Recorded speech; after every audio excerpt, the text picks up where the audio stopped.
पहाटेचा सूर्योदय, मोकळी हवा, शांत सकाळ.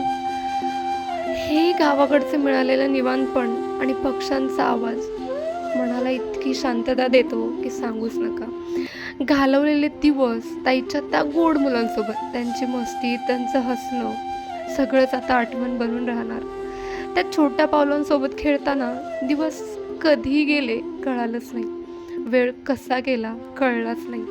गावातच अडकले, मन शहराकडे निघाले तरी अजूनही गावातच आहे. कितीही काही केलं तरी ते निघत नाही. सोबत त्या गोड पिलांची आठवण. कर्मभूमी म्हटलं की गावाकडं जावंच लागते. काही दिवस मनसोक्त जगून घेतले आणि परत माझ्या कर्मभूमीला निघाली. कितीही म्हटलं तरी गावात राहिलेलं मन वेगळंच, तरंगत उडत. शहरात काय बांधून ठेवलेलं. तरी पोहोचली कर्मभूमीला जड अंतकरणाने, त्या छोट्या गोड जीवांची आठवण घेऊन.